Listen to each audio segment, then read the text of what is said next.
अल्लाह ताला फरमाता है लन तनालुल बिर्रा हत्ता तुनफिकू मिम्मा तुहिब्बून। तुम उस वक्त तक भलाई को और कामयाबी को नहीं हासिल कर सकते जब तक अपनी पसंदीदा चीज अल्लाह की बारगाह में खर्च ना कर दो।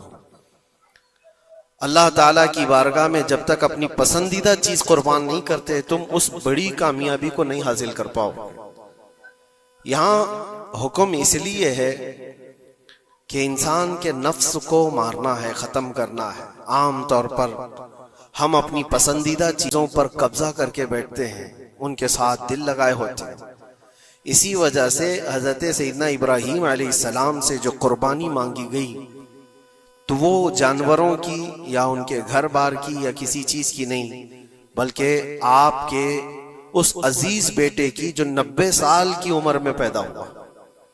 हजरत इब्राहीम अलैहिस्सलाम की उम्र तकरीबन 90 साल की थी जब आपके घर हजरत इस्माइल अलैहिस्सलाम की विलादत हुई, जिसको इतने लंबी मुद्दत के बाद, इंतजार के बाद बेटा पैदा हुआ हो, तो फिर वो अपने उस बेटे पर कैसे जान छिड़कता होगा, कितनी मोहब्बतें उसके साथ होंगी, बाप की भी और माँ की भी। और वो बच्चा जब जवानी की तरफ बढ़ रहा हो और उस वक्त अल्लाह ताला का हुक्म था कि इस बेटे को हमारी बारगाह में कुर्बान करो, तो ये अजीज चीज, पसंदीदा चीज अल्लाह की बारगाह में कुर्बान करना। और वो नबी थे, इसलिए उनके एतबार से उनको हुक्म हुआ। नबियों का ईमान सबसे आला है और उनका इम्तिहान भी सबसे बड़ा होता है। आम लोगों को यह हुक्म नहीं दिया गया कि तुम अपने बेटों की और बेटियों की कुर्बानी करो। वो नबी थे और वो कर गुजरे, उन्होंने जरा बराबर भी हिचकिचाया नहीं, बल्कि जब अपने बेटे हजरत इस्माइल अलैहिस्सलाम से कहा इन्नी अरा फिल मनामी अन्नी अज़बहुका, मुझे ख्वाब में ये बताया गया है कि तुम्हें ज़बह कर दिया जाए, मैं ज़बह करते हुए तुमको देख रहा हूं।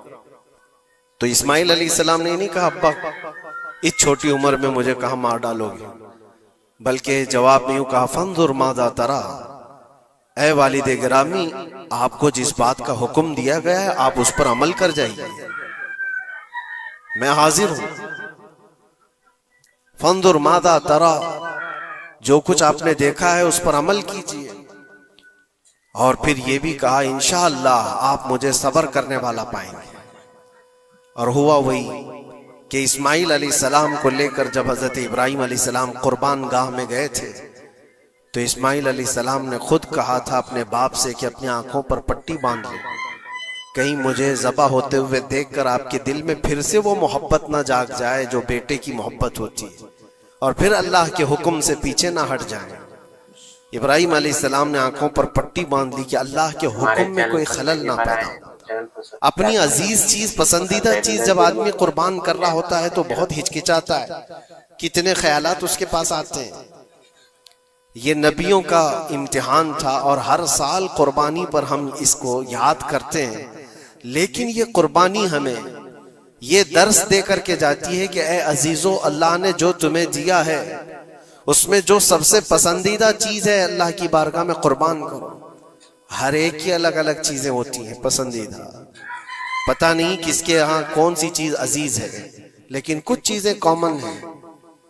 दौलत तकरीबन सबकी पसंदीदा चीज है, औलाद तकरीबन सबकी पसंदीदा चीज है, वक्त ये सबका लाजमी हिस्सा है और उसको कोई जल्दी कुर्बान नहीं करता।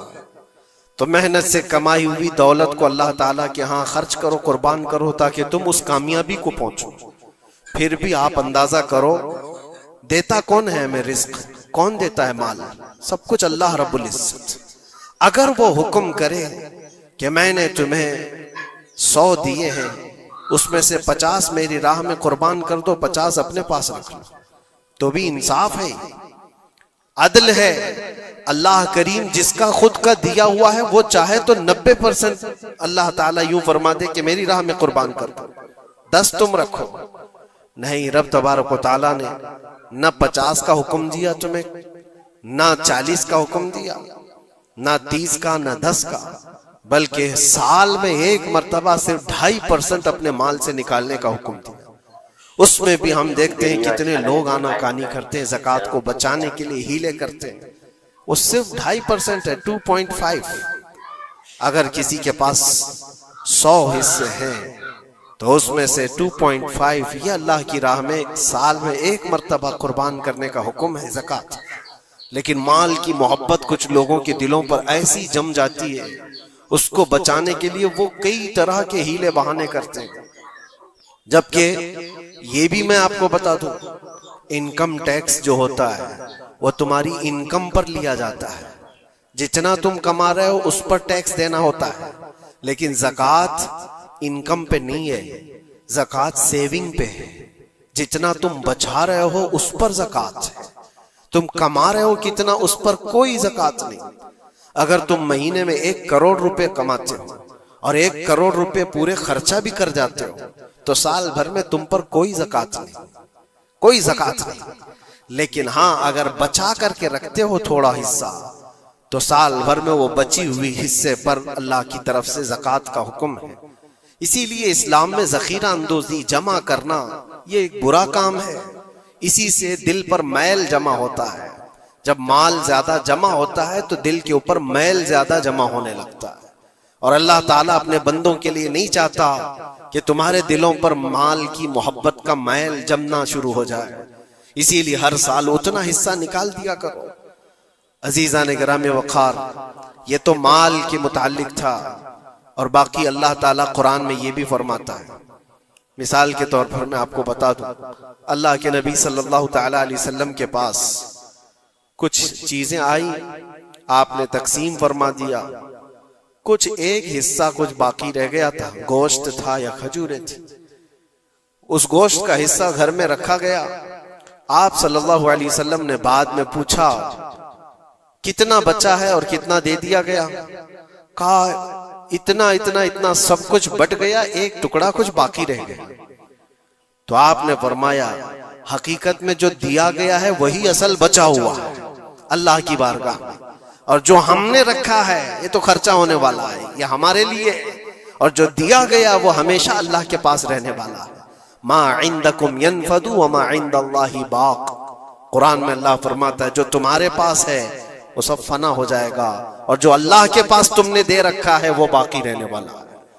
इसीलिए अल्लाह ताला खुद फरमाता है बनी आदम जो अपने हाथ से सदका करता है उसके सदके को मैं खुद लेता हूँ और उसको बछड़े की तरह पाल करके बड़ा करता हूँ।